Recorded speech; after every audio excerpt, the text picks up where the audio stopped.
بسم اللہ الرحمن الرحیم اعوذ باللہ من الشیطان الرجیم بسم اللہ الرحمن الرحیم اللہم صلی علی محمد و آل محمد۔ درود و سلام ہو محمد و آل محمد کی ذوات قدسیہ پر، اور مومنین کرام آپ جہاں جہاں بھی آباد ہیں سلامت اور محفوظ رہیں۔ آج ذکر کرتے ہیں سکرات الموت کیا ہے اور غمرات الموت کیا ہے۔ سکرات الموت کس کے لیے ہوتا ہے اور غمرات الموت کس کے لیے ہوتا ہے؟ حالت احتضار میں روح کے نکلتے وقت جو جسم پر شدت اور درد کی تکلیف ہوتی ہے اس کو سکرات الموت کہتے ہیں، اور اسی کو غمرات الموت کہتے ہیں۔ سکرات الموت مومن کے لیے ہوتا ہے کیونکہ اس میں درد کی شدت بہت کم ہوتی ہے، اور غمرات الموت کافر کے لیے ہوتا ہے کیونکہ اس کو درد اور اس پر جو جان کنی کی حالت میں منظر ہوتا ہے اور سختی ہوتی ہے اس کو الفاظ میں بیان نہیں کیا جا سکتا۔ سکرات الموت کو اعمال کے ذریعے ٹالا جا سکتا ہے۔ کچھ اعمال ہیں، وظائف ہیں، دعائیں ہیں جو انسان نے اپنی زندگی میں انجام دی ہوں، وہ سکرات الموت کے وقت کام آتی ہیں اور روح نکلتے وقت بہت نرمی ہو جاتی ہے ان اعمال کی وجہ سے۔ لیکن غمرات الموت جو کافر کو ہوتے ہیں اس شدت کو بچانے کے لیے کوئی ایسا عمل نہیں ہے جو اس کے کام آئے، کیونکہ اس کا عمل جو بھی اس نے انجام دیا، کوئی اچھا بھی اگر کیا ہے تو وہ اس کا قابل قبول نہیں ہے۔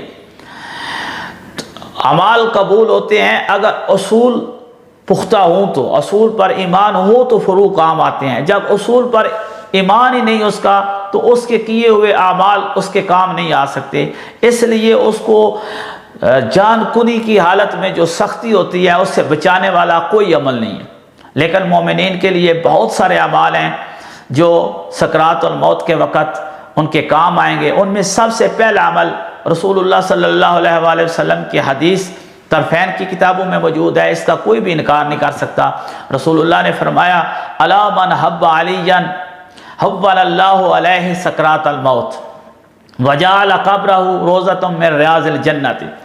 جو بندہ بھی علی علیہ السلام سے محبت کرے گا سکرات الموت اللہ اس پر آسان کر دے گا، اتنے آسان کہ جس کو سوچا نہیں جا سکتا۔ وجعل قبرہ روضۃ من ریاض الجنت، اور اس کی قبر کو ہی جنت کے باغات میں سے ایک باغ بنا دیا جائے گا۔ سب سے پہلا عمل جو سکرات الموت کے وقت مومن کے کام آ سکتا ہے وہ امیر المومنین اور اہل بیت رسول کی محبت ہے۔ دوسرا عمل صلہ رحمی ہے۔